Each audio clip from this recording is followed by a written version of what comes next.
go? Okay. Hi, you guys can sit down.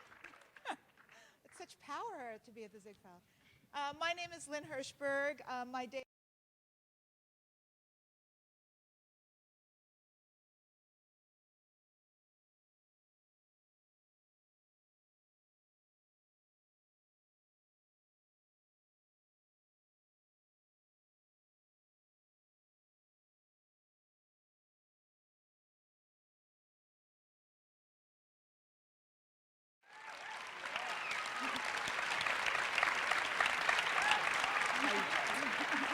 Hi.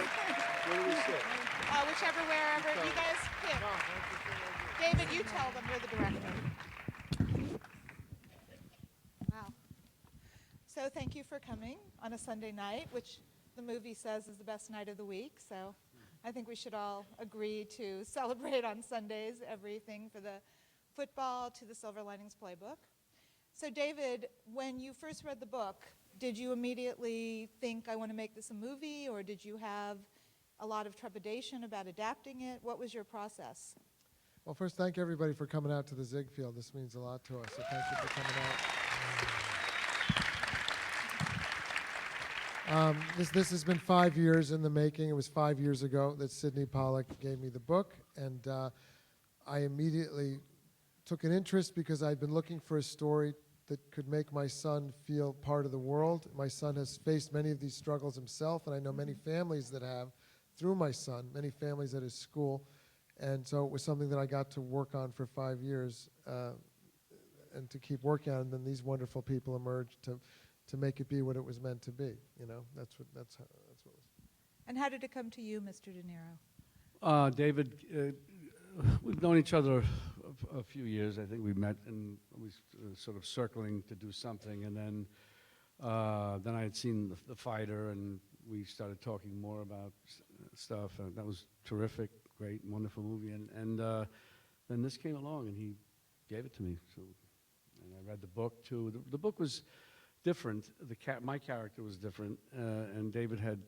Was going to do a rewrite, which he did, and changed it to what it is. How was he different in the book? Well, as far as my character goes, he was much more. There were different colors. I always say I liked it like they pulled him inside out. He was more like withdrawn and more like kind of just an angry guy going to his room a lot. But it was funny at the same time, but a little more muted. And David sort of flushed it out. I think that's the best way to say it. Are you yourself a football fan, or did you have to learn many things about the Philadelphia Eagles? Yeah, I learned that they're pretty fanatical in general, it seems. I'm not into football, though. Not at all? No. Well, you were very convincing. And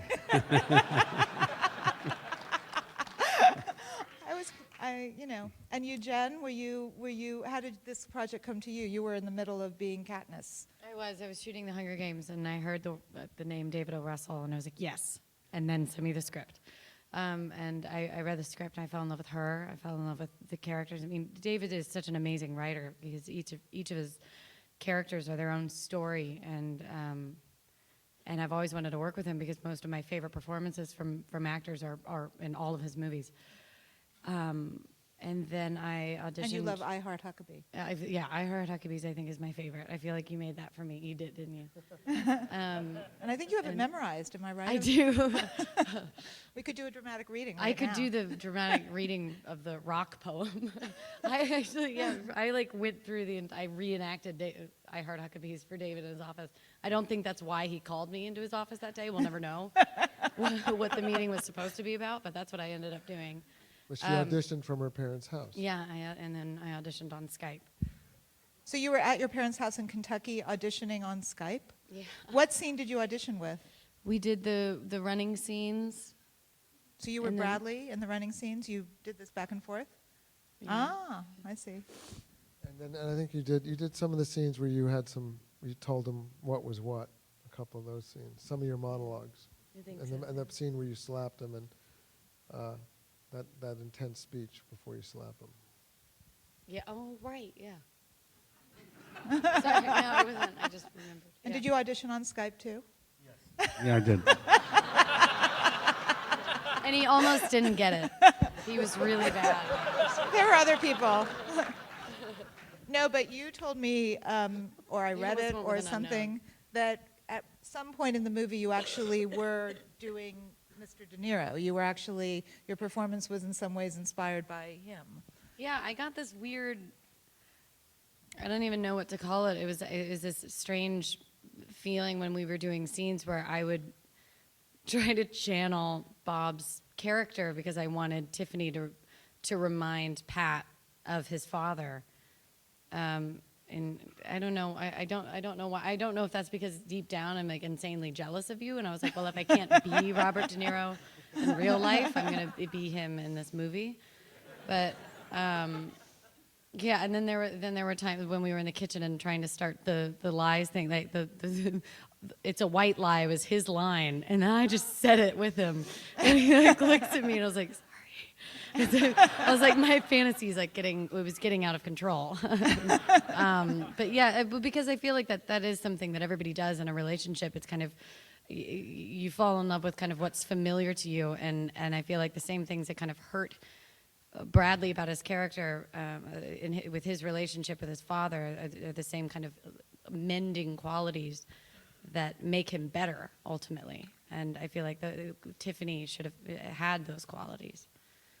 And affected him kind of in a similar way. Yeah. Were you conscious of this when she was doing the scenes? Yeah, I was wondering what that sort of strange aura feeling around me was. Now I get it. Sitting like this all what was wrong with Jennifer? I was wearing plaid pants. His character. No, I like that. They end up meeting, and that's perfect in a way because they do have similar energy, and they're sort of they're suspicious of each other the whole time, and that's Yes. why it's so great when they meet. It's true. Yeah. And also there's, you felt that deeply, didn't you? No, but there is something really gratifying about your character coming to terms with Tiffany and sort of accepting that maybe luck is on her side rather than on another side. There is that kind of feeling of, we all look for signs, and there's something really wonderful about seeing signs in somebody that you didn't expect to see a sign in. And to me, that's so much what the movie's about, is sort of taking a flyer, taking a chance and having it work out. There's something so complicated about the optimism, but it's still very optimistic, which I think is, was that intentional? All that I just said. No, I think no, because I wasn't going to make a film for my son or anybody who relates to that couldn't be in some way optimistic, because I've learned so much from my son, and I think it would apply to anybody I know, anything I've learned from him. So it ends up, you can't afford certain negative or cynical attitudes, you just can't afford them. And that's a part of the beautiful thing of his character, is that he's very intense and real. He's always holding people's feet to the fire. He's the one who tries to tell him straight up, she moved away, that's done. Yeah. Just like she scoffs in his face when she goes, you're married. Well, if you're married, I'm married to a dead guy. Yeah. But then he's also very embracing, Yeah. of his son and of Chris Tucker and of her ultimately. Right. And that's the beautiful thing that I related to as a father. And I think that him being a very compassionate person and having encountered people, and he's known through many years who have faced these challenges, I think he had a big heart about it too. Did you have an unusually large amount of rehearsals? Because the chemistry among the group is so fantastic. I mean, you seem like you have lived in that house forever. And did you put things of yourself in that house? Did you try to make it somehow fit what you imagined the character would do or have, or your pajamas? No, I mean, David really did all that. He created this world, and the way he directed it too, because you basically had to know what you're doing, the core of it, but he would then just sort of improvisationally almost, but not in one sense and another. You move the camera around, you throw a line at an actor, and so on, which gave it a certain immediacy, a spontaneity. Made it alive. And you had been in another movie with Bradley, so you had a shorthand in a father-son way, or Yeah. or in a mutual actor way, I suppose. Yeah, all those things. Yeah. I mean, that probably helped, or does that get complicated when you carry over from some other work? No, I mean, it can only help. There's no downside to Yeah. it. You have a built-in relationship, and there are parts of that you could pull on or whatever, and it's just there. It's almost sub, you know, how it affects the performance in some way, but it's not. There's no downside to it. Let's put it that way. And dancing, the dancing. Dancing is probably the best way to build chemistry with somebody in the entire world. That's probably Within true. 5 minutes of knowing each other.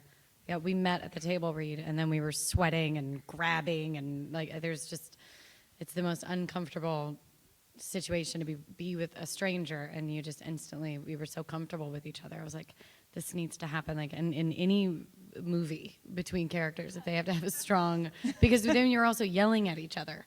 Like within 3 days, we were like we could get annoyed with each other because we were spending like 12 hours a day sweating.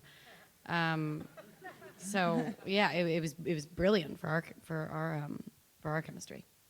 And did you shoot this in sequence, or was this very out of sequence? As much as possible, I like to shoot a story in sequence because I think each character goes through an emotional journey. I remember her first day showed up and she had to jump in the scene where she says, "I can't give the letter to Nikki," and she just kind of jumped right into the river, and then we kind of went back to doing it in order. But we created a very specific world as we had in The Fighter. Every person put themselves into it in some way. Mr. De Niro did make those remotes his own. He made the handkerchief his own. He did things with it that we didn't anticipate. You know, she made the studio her own, the scarf, the laced coat. She handled them in ways that I never would have anticipated. And they all would come, and we'd stay there all day, every day, for 33 days. And How many days? 33. 33 days. 152 pages, 33 days. And we had John Ortiz, Julia Stiles, who looks like her sister, Shea Wiggum, Chris Tucker, you know, everybody, Jackie Weaver. That's why I was so pleased that everyone was nominated, because they feel that it's their hearts that made this world come to life in a very, very special way that means a great deal to me. No, it's true. Your relationship with Jackie Weaver is fantastic. I mean, when she's bringing out the food and the remotes and the jerseys, and the whole thing is, you know, it feels completely natural, and yet at the same time very deep in these people. And did that evolve over time, or was that a thing once you put on the jersey you were there? No, it felt right, and David. I love the remotes too. I'm I'm a little confused by the remotes. How many remotes do you need? These days you need a lot, as you know. One for Renting this, a one house for that. has One I counted 13 remotes. But for what? I I- don't know. Yeah. I don't know. Yeah, he. Sorry. No, it's all right. I He came here today created- ready to tell you guys that. How many remotes were there? I didn't even count the number of remotes. Oh, 3, I think. 3. Very important number. And they all have to face certain directions and. Well, I learned that this all, we took the 2008 season, which is a very particular season for every game. And everything she says is actually what happened in that season. And it's also the year the economy collapsed and people lost not only their jobs but their pensions and had to turn to somewhat quasi-legal ways of sometimes supporting their families, such as bookmaking. So it was all very real. The 3 remotes, him and Paulie Herman, who's, who fantastic. who's so real. You know, I could You have guys made could take it on the road. I could have made a short movie about the 2 of them, you know, or a feature. You know, he said, "I don't know why you need 3. They're in front." And he says, "That's none of your business why I need 3." You know, and just watching them as he's going to get them. You know, Why do you need 3? Can you tell us here today why you need 3? I still don't know why you need 3. But you do. My own televisions, I have 3, and I use 1, and you need for this or that. I don't know. Every television is different. I see. With remotes, it's just crazy. But that was a detail that we heard in a real house, where a guy's uncle would point it towards one end of the house or to the other end of the house, wherever the team was in the end zone. They'd point it to that side of the end zone. They always ask this question at the SAG Awards, and I actually always like the answer, so I'll ask it. How did you get what movie did you get your SAG card on? It might have been Greetings, I think. Really? Yeah. I think after that, yeah. You don't remember when you got your SAG card? It wasn't a big It's a event. long time ago. I know, but but we all remember Greetings, so it was you and De Palma, so. Yeah. I think it was then, or somewhere in there. Yeah, I think it was. Maybe not Roger Corman was not. Oh, right. Corman was, but Corman was after Greetings. Right, but I thought maybe because it was less of an independent film. I'm just making this No. up now. No, then, but still, that was a movie shot, Greetings in New York. Yeah. I think, yeah. And Jen, when did you get your SAG You card? can get them from commercials, right? You don't remember Yeah. when you got your SAG card? You can't get them from. Yes, I think you can get them. get them from commercials. Then I definitely got them. Yeah, I don't even know. You don't even know. What, Don't get me what started on the commercials things did that you I do? don't know that I What should know, commercials but- did you do? What? What commercials did you do? Burger King. Burger King. Yeah, Ah. Verizon. And there's this show called Super Sweet 16, and I played one of the girls, and I got like a cake, like a disco ball fell, and like a cake went in my face. That was my first job. And then everybody, when I like went home to Kentucky and was like, oh my God, I'm a Super Sweet 16. And everybody misunderstood and thought that like I was having a Super Sweet 16 party. And everyone's like, her dad is a contractor. I didn't know she could afford that. What was your line on the Burger King commercial? What was your role? I giggled, and I actually ended up hiding my face completely, as if on purpose. Like the entire time, I was just supposed to be sitting there and if you watch it, which I did 40 times, the first time I'd ever, and I was like doing my hair and like putting it like this, and you couldn't see my face the entire time. So good job, Jen. Did you ever do a commercial? Yes, I did a. You did a commercial. Oh, yeah, about 35, 40 years ago. American Motors commercial. An American what? Motors commercial. Motors. That's Yeah, a major car commercial. Yeah. And do you remember what you played? You were just doing the voiceover? Or? No, it was the kid coming home with a car to show his mother and father, and then, they have a vegetable stand, and It was Ma, very- look, Ma, the new car, blah blah. That It sounds it good. was. Yeah, It was very you can look it on Hallmark YouTube. card. Up on YouTube, what? Was it like a Hallmark card? Very homespun? Well, it was like we shot it in the village. It's Uh-huh. Italian family. They run the store. I could pull up with a new car. Kind of like this movie. It's like all full Yeah. circle. Hmm.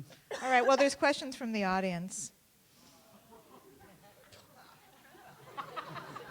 I thought you guys would like that. What was the most difficult scene for you to film and rehearse? And this is from Alex and Sasha. I hope they're happy. I have no idea where Alex and Tasha are. I know it's you guys. I'm kidding. Okay. All right, that's Alex and Sasha's question. What was the most difficult scene for you to film and rehearse? Or rehearse Well, and film? the scene, I think the big scene where we first have this sort of initial confrontation, and then, if you will, then I sort of buy into it. I realize she's got something there. That was a long 7-page scene, I think, 6 or 7-page scene. Mm-hmm. And I was personally concerned about the parlay stuff, whether it was going to work and so on, and how complex it was. And I mean, for an audience to understand. for an audience to get all the intricacies, if you will. But I was very happy with it. But Oh, I think it's fantastic. yeah. And you, Jen, what was the hardest scene to? I didn't really like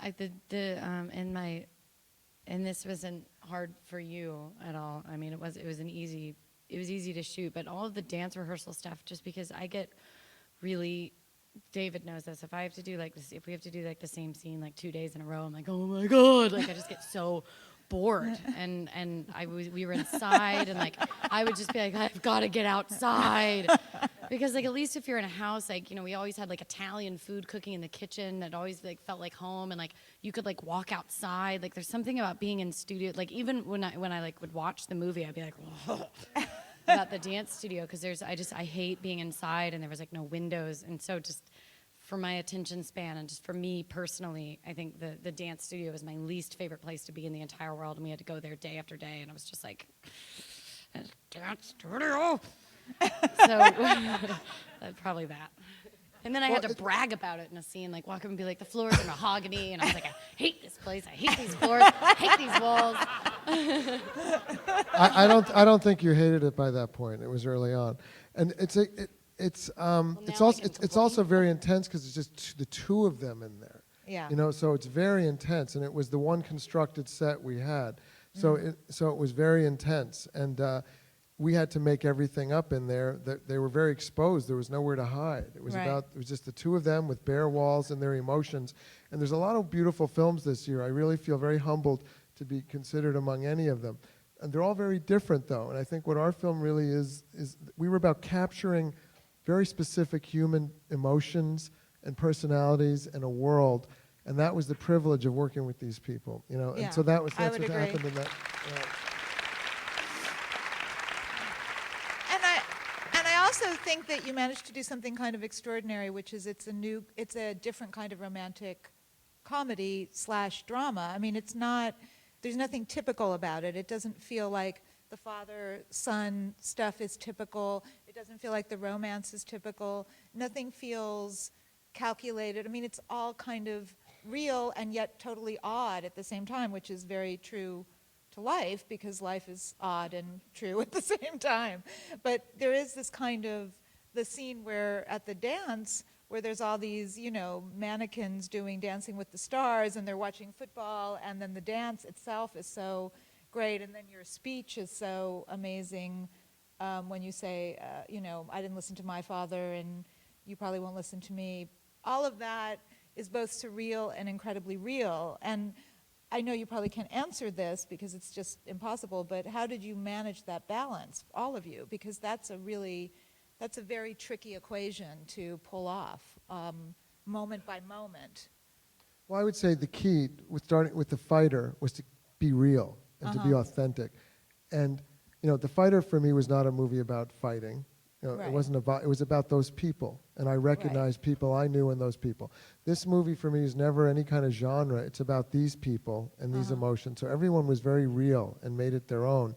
And if you've been through anything, I think life can be very bipolar. I think sports is bipolar. I think our economy is bipolar, and that means it's both real and surreal. Okay, so Right. something that's very Yeah. emotional, you know, it can be very romantic, and it can be really upsetting. You know, or it can be very magical, and it can be, I know from going through it with my son. Sidney Pollack said to me, how are you going to get the tone of this right? It's very Right, tough. right. And I said, I know from the inside. If Right. you've been there with the police with your kid, and then 5 minutes later, you go through these scenes where they're like, you know, well, you know, where a situation like in the movie is created because of a bipolar episode. And Right. then 5 minutes later, then something wonderful can happen. Right. You know, in the next day that just feels wonderful, you know, that's very beautiful. So it's all right there. And the Right. beautiful stuff is so important because you cherish it, because you don't take it for granted, because the hard stuff makes you so appreciative of it, you know. Well, even if you don't have a bipolar person, everyone you know is a little bit unbalanced in one way or another. But the fantastic thing to me is when Mr. De Niro is watching his son in this dance, which has got to be like the weirdest thing you've ever seen, that character. I mean, you haven't seen this before. And there's this you have this fantastic mix of expression of both joy and complete horror, and you know, but pride at the same time that he's pulling this off. And you sort of do too. There's this way in which you're kind of looking the whole time like, I can't believe we're here, and yet we're here. And I think that that's really tough that kind of balance of emotions. Were you feeling any of that when you were watching it? I mean, I know it's days and days, but... No. No. No, but I was... You were in love with it. No, yeah, I mean, that's interesting you say that, because, I mean, I was watching him, and what you described is probably more accurate than what I can articulate. Oh, well, thank you. So, thank you. What were you feeling? Here's what I'll say. Give it a shot. Here's what, do you want to try?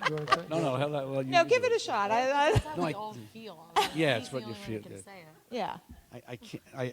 I can't. No, you describe it sometimes. It's okay. You said it better than I can. No, I'm sure you say it better It's than okay. Leave it. Okay. He was All a right. great teacher to us on the set, and it was beautiful to have him there because he's a great teacher. My whole life as a filmmaker, he's been a teacher to me. I was Right. writing for rhythms that I learned because he's akin to people I know in my family. Right. Yeah, it was Right. beautiful. Oh, well, of course. So it was so beautiful to write for that rhythm, and I want to just thank God for him and for Martin Scorsese, because when I saw them, I said, oh, those are my people. That's how they talk. That's how they behave. Right. And so I learned to play that instrument from my own family and from them, and then that's a beautiful rhythm. You know, Yeah. and everybody who put their heart, when you see the actors fighting for the film as much as you are and willing to do anything for it, that's when you know they've received the heart of the film and they're giving Right. their hearts to it.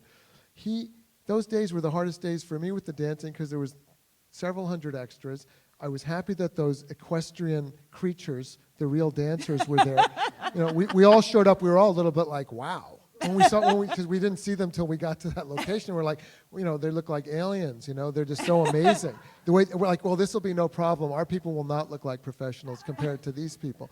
And so that was a beautiful thing. And I do believe in magic, as I say, as I believe in the ordinary and the really boring, gross parts of life, which the fighter or this film also want to show is real. There's also magic, and I believe that holidays have magic, and I believe certain events that are organized like that have a magic in them. And there's usually corny weirdness going on, but there's something. If you put your heart into it, there's magic in it. Yeah. For 2 days, these guys did the dance, okay? They memorized the dance before we started shooting it. It was a very specific dance that God bless our choreographer, Mandy Moore, that I she love helped the create it. dance. Yeah, I love It the reflects their emotions. Yeah. You know, it's about who they are.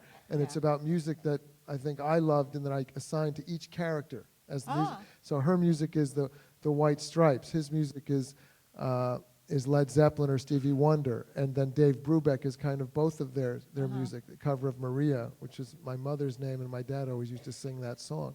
Oh. And Mr. De Niro's music is the Sinatra music, and it launches you into that. So for 2 days they're doing this dance. It was like an athletic event with the Steadicam, and Mr. De Niro would stand there in the corner of the dance floor, and I could barely stand to look over there because I said, Robert De Niro is standing over there with Shea Whigham and Chris Tucker for 2 days, and he's just standing there. And those guys told me that every day, and this is how he was a teacher to us, about being present, just being present and being real and being emotional and coming from your heart, and that nothing's too small, and it makes everything big. Every day I was told by the other actors, Shea Whigham and Chris Tucker and Paulie Herman, he would be out there and he would get into character outside the door and he would describe, we're going to go watch Pat dance, and we better get up there. And he would do push-ups or move around so he was out of breath, and then they'd come in. So he was always right there. That means when we came in for his close-up, it's all there. Yeah. And that dance is as much about them dancing as it is his face, his heart, Jackie Weaver, Chris Tucker, John Ortiz, Julia Stiles. You're reading that Bria, Even the woman who plays his wife, Bria the B. ex-wife, the wife, yeah. How specific did she have to be? Yeah, she just walked into this. So I thought she was pretty impressive, given that, you know, she hadn't been in your mind's eye for any part of the movie except in a letter that she didn't write. So, you know, and a flashback in the bathtub, but, you know, not a lot. It's a But different kind of she could have acting. been wrong. Some people said, "Oh, she should be an amazing babe and look and make and make No. and make." No, she had to. She was just right. I thought she was right, She was yeah. smart, tough looking. And I went up to him and I said, "How can you do this day after day?" And he looked at everybody else in the room and he said, "Well, they can all do it, and they're not doing it for the notoriety or the kind of pay we are. So why can't I do it?" And that was the tone he set for the whole picture. Yeah. All right, I'm being told to ask one more question, so I'm going to ask one more question. And this is from, I don't know who this is. Greta, something. Anyway, what was your worst audition experience for both of you in your life? I know you haven't auditioned in probably 40 years, but try and remember the worst audition that you had. And you probably did. Have you had many bad auditions? Oh, okay. You have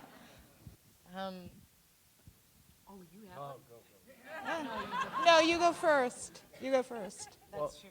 Yeah.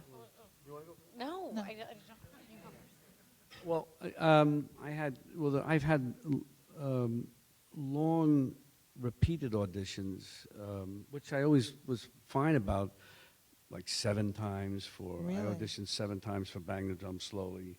But you got it. But I got it. Yeah. Yeah. So I auditioned. Did you do different But- things each time you went in, or just different Well, scenes? no, I auditioned for the one part, and then they went to the other part. Oh, so you were not originally Originally, for- they were sort of deciding one, and then, as I remember, and remember once auditioning for a play, countless auditions that I got myself crazy at trying to do everything, come in looking different, the character this way, that way. At the end of the day, they just hired somebody else who really was more Oh, bankable for this thing. But it was okay. I mean, it was a good experience. It was good to try as many Yeah. different things as you possibly could. Well, just to you to come go in with through that. To go Hats through- and mustaches and stuff. Not quite that far, but almost, yeah. Really? Mm. What was the name of the play? I don't want to say. Oh, God forbid.